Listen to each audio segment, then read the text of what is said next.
Bonjour et bienvenue. Aujourd'hui, on fait une petite incursion dans le monde des droits des travailleurs au Maroc. On va regarder de plus près ce qu'on appelle les chrillas, la main-d'œuvre, quoi. On s'appuie sur quelques analyses récentes. L'objectif, c'est de voir un peu la différence entre ce que dit la loi et puis la réalité du quotidien pour beaucoup. Quels sont les droits qui existent et est-ce qu'ils sont vraiment appliqués? Oui, et c'est là toute la question en fait. Il y a souvent un écart assez important entre les textes qui sont parfois assez protecteurs sur le papier et ce que vivent les gens au jour le jour. Surtout, il ne faut pas oublier le poids énorme du secteur informel au Maroc. D'accord.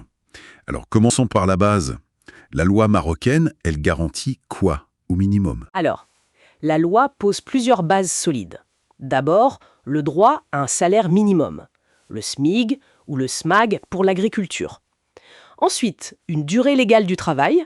En général, c'est 44 heures par semaine hors agriculture. D'accord. Et pour tout ce qui est congé, sécurité sociale? Oui, bien sûr. Il y a les congés payés chaque année, les jours fériés, qu'ils soient nationaux ou religieux, et puis les congés maladie, maternité. L'affiliation à la CNSS, la Caisse nationale de sécurité sociale, est en principe obligatoire. Ça couvre la santé, la retraite, les allocations familiales. Ok. Et il faut ajouter le droit syndical, le droit de rejoindre un syndicat, et aussi la protection contre le licenciement abusif. Un employeur doit avoir un motif valable et il y a des indemnités prévues. Sans oublier l'obligation de garantir la santé et la sécurité au travail. Bon, ça a l'air assez complet, dit comme ça. Mais les documents qu'on a consultés, ils disent quoi? Est-ce que cette image correspond à la réalité? Eh ben, pas vraiment non. C'est là que le bas de blesse, si on peut dire. Les sources montrent un vrai décalage. Des violations existent, et pas seulement dans l'informel, attention. Ah oui? Oui. On voit des cas de non-déclaration à la CNSS, par exemple, donc pas de couverture pour les employés, ou des salaires qui sont en dessous du minimum légal, ou encore des heures sup qui sont demandées mais jamais payées. Le problème, c'est moins les lois elles-mêmes que leur application en fait. C'est ça qui est frappant, ce contraste. Et sur les horaires justement, les sources parlent de situations assez extrêmes. Genre 12 heures de travail par jour, parfois même de nuit, c'est quelque chose de fréquent? Ça arrive, oui. On le voit dans certains secteurs comme l'industrie, le gardiennage ou même les centres d'appel. Mais attention, il faut être très clair. Le code du travail marocain est strict là-dessus. C'est-à-dire? Normalement, la durée maximale, c'est 10 heures par jour. Il peut y avoir des exceptions, mais elles sont très très encadrées. Pour le travail de nuit, défini généralement entre 21 heures et 6 heures, il doit y avoir une compensation financière.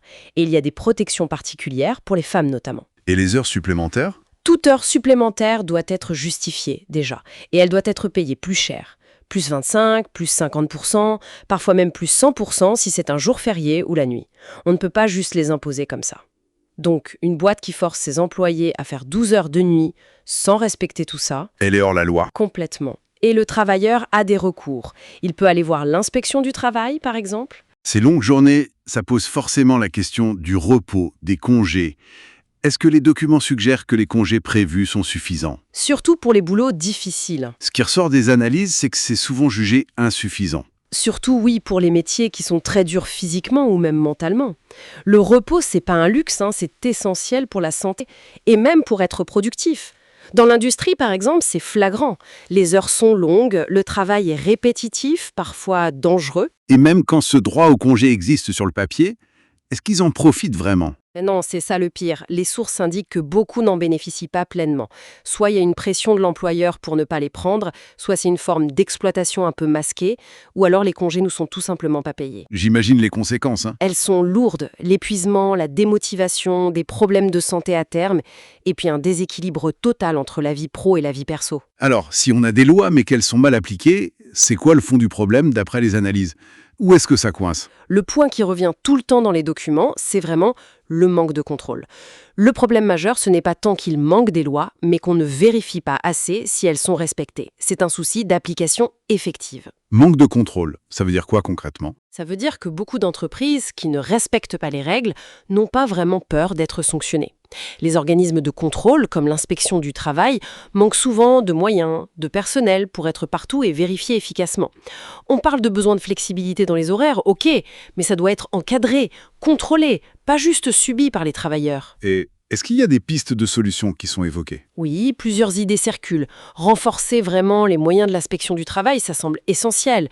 Peut-être créer des plateformes où les travailleurs pourraient signaler des abus anonymement pour être protégés. Appliquer des sanctions qui soient réellement dissuasives aussi. Et pourquoi pas encourager ou récompenser les entreprises qui, elles, jouent le jeu et respectent les droits. Bon, en résumé, si je comprends bien, le Maroc a un cadre légal. Il existe pour protéger les travailleurs. Mais le gros défi, le chantier principal, ça reste de faire appliquer ces lois sur le terrain, surtout dans des secteurs clés comme l'industrie. Le contrôle, c'est un peu la pièce manquante du puzzle. C'est tout à fait ça. Et peut-être pour finir sur une dernière question, une réflexion. Au-delà du contrôle par les autorités, il y a autre chose qui est sous-jacent dans ces analyses. Est-ce que les travailleurs eux-mêmes connaissent bien leurs droits ? Parce que savoir qu'on a un droit, c'est peut-être la toute première étape, indispensable pour pouvoir le défendre et le réclamer.